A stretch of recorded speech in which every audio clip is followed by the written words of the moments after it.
harus tahan lama biar tidak sakit pinggang. Itu sebesar 40% orang Indonesia datang ke rumah sakit dengan keluhan sakit pinggang.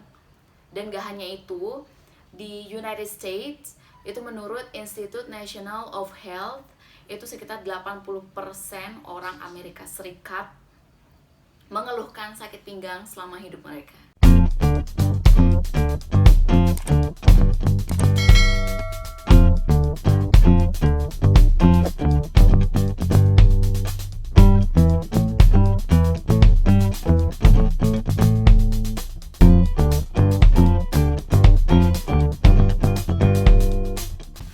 Hi, welcome back, and I'm back. Udah lama banget sih sebenarnya aku nggak bikin video, ya tapi nggak apa-apa sih. Oke, gimana? Sekarang udah new normal, atau udah ada yang mulai ngantor lagi? Udah ada yang mulai kerja? Atau masih ada yang work from home? Atau ada yang kerja tapi masih beberapa hari aja? Ya semoga di new normal ini semuanya bisa cepet balik lagi, cepet pulih lagi, cepet bisa ngantor seperti biasa lagi, bisa beraktivitas seperti biasa lagi ya. Semoga ya Tuhan. Seperti biasa, kali ini aku bakal ngebahas tentang keluhan yang emang biasa dirasakan sama banyak orang. Jadi ini udah lumrah banget sih, keluhan yang emang banyak banget orang ngerasain. Apa tuh kira-kira? Keluhan itu adalah sakit pinggang. Iya, pasti banyak banget dari kalian yang pernah ngerasain sakit pinggang. Ya, aku pun pernah ngerasain sakit pinggang sih. Karena setelah aku search, itu sebesar 40% orang Indonesia datang ke rumah sakit dengan keluhan sakit pinggang. Dan gak hanya itu, di United States itu menurut Institute National of Health itu sekitar 80% orang Amerika Serikat mengeluhkan sakit pinggang selama hidup mereka. Orang Indonesia 40% datang ke rumah sakit mengeluhkan sakit pinggang. Gimana yang gak datang ke rumah sakit ya? Nah, kira-kira apa aja sih yang bisa nyebabin sakit pinggang? Yang pasti kalian tahu sih karena otot itu bisa banget nyebabin sakit pinggang. Tapi selain itu, sakit pinggang gak cuma hanya disebabkan karena otot aja. Itu bisa karena penekanan di bantalan sendi tulang belakang kalian. Jadi kalau bantalan sendi kalian sampai robek, itu bisa aja menekan saraf kalian. Jadi yang biasa orang-orang bilang itu saraf kejepit lah, kayak gitu. Sensasinya sakit punggung bawah, sakit pinggang. Terus yang ketiga itu bisa aja karena pergeseran tulang kalian. Terus yang keempat bisa aja karena adanya peradangan di sendi sakroiliaka kalian. Jadi persendian antara sakrum sama ilium, yaitu ada peradangan, itu bisa memunculkan sensasi sakit pinggang juga. Terus ada keluhan di otot piriformis, itu juga sensasinya ke pinggang juga. Jadi ada banyak banget yang bisa menyebabkan sakit pinggang. Tapi yang kali ini bakal aku bahas itu hanya sakit pinggang yang emang pure disebabkan oleh otot yang ada di punggung kita. Jadi mari kita bahas secara detail kenapa sampai bisa memunculkan sakit pinggang disebabkan oleh otot kita yang di punggung. Tapi sebelum kita bahas secara detail kenapa sampai bisa dari keluhan otot bisa menyebabkan munculnya sakit pinggang, aku mau informasiin dulu nih, orang-orang yang berpeluang besar bisa sakit pinggang karena otot. Mereka-mereka itu adalah contohnya seperti pegawai kantoran yang mengharuskan mereka untuk duduk lama, yang terkadang kita individu nih malas banget untuk stretching, untuk ngambil waktu beberapa menit untuk stretching, untuk istirahat, dan memilih untuk duduk aja. Itu tuh berpeluang besar untuk bisa ngerasain sakit pinggang. Terus yang kedua itu pada penjahit. Nah, mereka kan harus duduk lama tuh, dan mereka harus bungkuk, sedikit bungkuk sih, nggak bungkuk banget, sedikit bungkuk, itu dalam jangka waktu yang lama juga. Ya sama sih kasusnya kayak pegawai kantoran yang emang harus duduk aja. Terus selanjutnya itu ada tukang tenun, jadi penenun. Ya karena di Bali masih banyak banget ada penenun di desa-desa gitu. Mereka tuh harus duduk selonjoran dalam waktu yang lama, mungkin ada lebih dari 1 jam. Ya nggak kebayang lah, pasti penenun itu sesekali bakal mengeluhkan sakit pinggang. Terus selain itu ada pemahat. Di Bali masih banyak banget ada pemahat, dan mereka juga sama duduknya selonjoran, duduk di lantai, terus bungkuk, terus fokus, mahat. Nah itu berpeluang besar bisa sakit pinggang.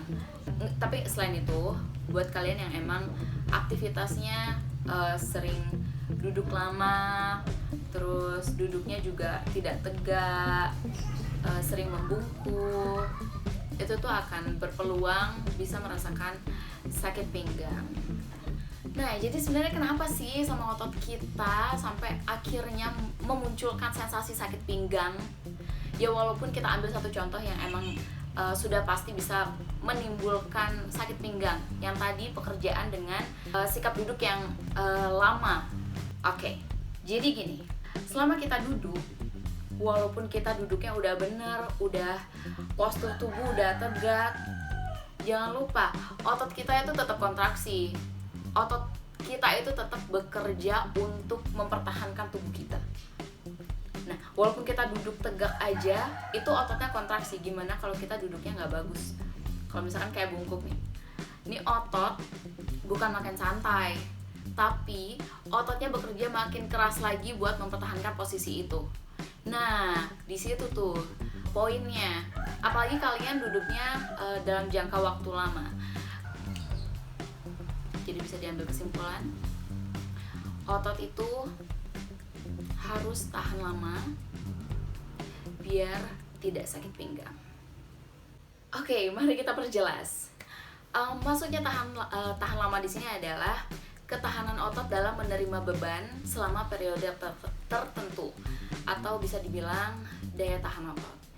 Ya, daya tahan otot itu ya sama aja sih penjelasan kayak tadi, kemampuan dari otot untuk berkontraksi pada tingkat submaksimal, atau kemampuan otot berkontraksi dalam menerima beban pada range sedang hingga OTW tinggi gitu selama periode tertentu atau dalam jangka waktu yang lama. Nah, jadi kalau misalkan otot ini daya tahannya kurang, otot akan cepat merasakan kelelahan atau lebih sering menimbulkan sensasi sakit atau nyeri di bagian yang mengalami kelelahan atau di bagian otot yang berkontraksi. Karena kita lagi ngebahas sakit pinggang, jadi ketika kita melibatkan otot untuk kontraksi lebih lama, ketika otot itu tidak tahan lama, nah di situ kelelahan otot akan muncul dan menimbulkan sensasi sakit pinggang. Nah, sekarang kita bakal bahas apa aja sih yang bisa mempengaruhi daya tahan otot kita. Nah, di sini aku bakal kasih tahu ada 3 hal yang emang bisa mempengaruhi daya tahan otot kita. Yang pertama itu adalah usia. Kenapa usia? Nah, di sini aku mau kasih tahu kalau kapasitas fisik maksimum kita itu tuh berada di range usia 20-30 tahun. Ya, walaupun tidak menutup kemungkinan di umur 20-30 tahun itu merasakan sakit pinggang ya.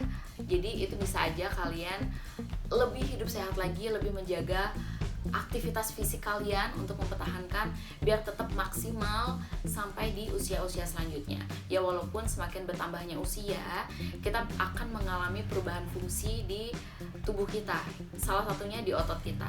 Karena kalau sudah di umur 50 tahun, di atas 50 tahun, itu akan terjadi penurunan dari massa otot 1-2% per tahunnya.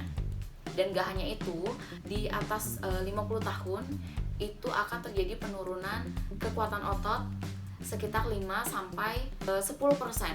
Nah itu, jadi semakin bertambahnya usia, perubahan fungsi itu pasti bakal muncul, dan salah satunya itu penurunan massa otot dan penurunan kekuatan otot kita. Terus yang kedua adalah jenis kelamin. Kenapa jenis kelamin? Karena ini berkaitan sama hormon sih.